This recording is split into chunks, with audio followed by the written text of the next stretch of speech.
39 മുതൽ 56 വരെയുള്ള വാക്യം. കന്യക മറിയാമിന്റെ എലിസബത്തിന്റെ അടുത്തേക്കുള്ള യാത്ര. കന്യകമറിയാമത്തെ യാത്രയ്ക്ക് ശരിക്കും ഇത്രയും പ്രാധാന്യമില്ല എന്താണ് കാരണം?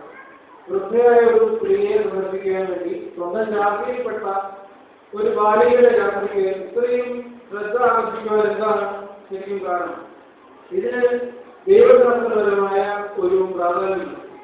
അനുസരണക്കേട് മൂലം ഏഴം തോട്ടത്തിൽ നിന്ന് പുറത്താക്കപ്പെട്ട ആദാമിന്റെ അടുത്തിലേക്കുള്ള കർത്താവിന്റെ വേദനയാണ് ഇവിടെ സൂചിപ്പിക്കുന്നത്.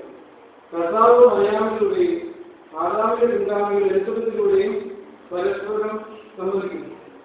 ഇത് വളരെ നിർണായകമായ ഒരു സംഭവമായി ഒന്നതാണ്. ഇന്നിവിടെ ഇന്ന് വേദഭാഗത്ത് നമുക്ക് കാണാൻ കഴിയുന്നത് പഴയ നിയമത്തിന്റെയും പുതിയ നിയമത്തിന്റെയും ഒരു കൂടിക്കാഴ്ചയാണ് ഇവിടെ നടന്നത്. ഉദയനക്ഷത്രമായ യോഹന്നാൻ സ്നാപകനെ വഹിച്ച എലിസബത്തും നീതിയുടെ സൂര്യനായ കർത്താവിനെ വഹിച്ച മറിയാമും തമ്മിലുള്ള സന്ദർശനം.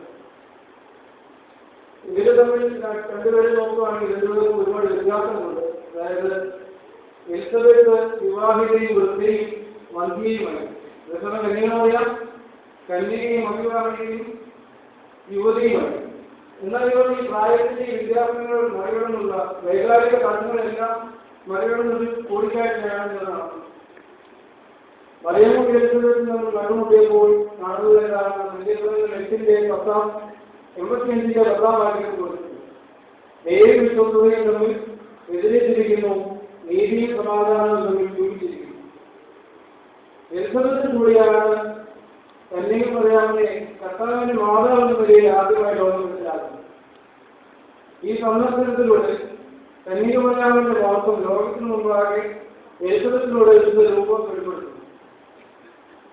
ഗബ്രിയേലിന്റെയും എലിസബത്തിന്റെയും അഭിമാനങ്ങൾ കൂടിച്ചേർത്ത് സഭ മനോഹരമായ ഒരു പ്രാർത്ഥന രൂപപ്പെടുത്തിയിട്ടുണ്ട്. നമുക്ക് എല്ലാവർക്കും അറിയാം, ഏറ്റവും കൂടുതൽ ആളുകൾ ഏറ്റവും കൂടുതൽ പ്രാർത്ഥിച്ചിരുന്ന പ്രാർത്ഥനയായിട്ട് മാറിയിട്ടുണ്ട്.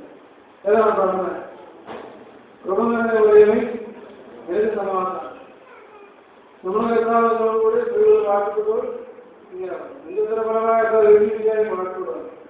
ശുദ്ധമുള്ള കഴിഞ്ഞ ഭാവിയാൾക്ക് വേണ്ടി കൂടുതലും ഞങ്ങൾ മരണസമയത്ത് ഞങ്ങൾക്ക് വേണ്ടി അപേക്ഷിക്കണം. നമ്മൾ ശ്രദ്ധിക്കുക, ഈ പ്രാർത്ഥനയുടെ അവസാനം ഞങ്ങളുടെ മരണസമയത്ത് ഞങ്ങൾക്ക് വേണ്ടി അപേക്ഷിക്കണമേ എന്ന ചെറിയൊരു അഭ്യർത്ഥന മാത്രമേ നമുക്ക് അവ കൂട്ടിച്ചേർത്തുള്ളൂ.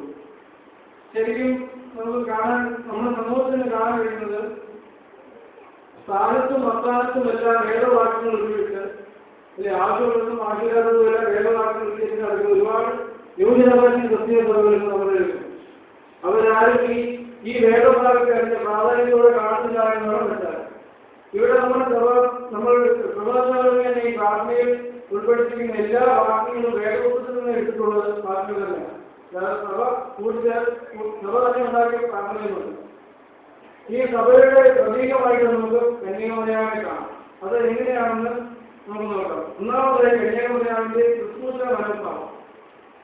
കന്യകമറിയാമിന്റെ ശുശ്രൂഷ മനോഭാവം വഴി കന്യകമറിയാം സഭയുടെ പ്രതീകമായിട്ട് ഇരുന്നു പോലെ സഭയുടെ ദൗത്യം ശുശ്രൂഷ എന്നുള്ളത് ദൈവം തനിക്ക് നൽകിയ ഈ പ്രത്യേക സ്ഥാനങ്ങളൊന്നും അംഗീകരിക്കാതെ എലിസബത്തിനെ ശുശ്രൂഷിക്കുന്നതിന് വേണ്ടി ഗലീലയിൽ നിന്ന് യഹൂദയിലേക്കും കന്യകമറിയാം യാത്ര ചെയ്യുകയാണ്. ചരിത്രകാരന്മാർ പറയുന്നത് ഈ ഗലീലയിൽ നിന്ന് യഹൂദയിലേക്ക് 120 കിലോമീറ്ററിന് മുകളിലുണ്ട്. കന്യകമറിയാം എങ്ങനെ ഈ യാത്ര ചെയ്തു? കാരണം നമ്മൾ ആരെങ്കിലും ചെയ്യൂ ഇല്ല.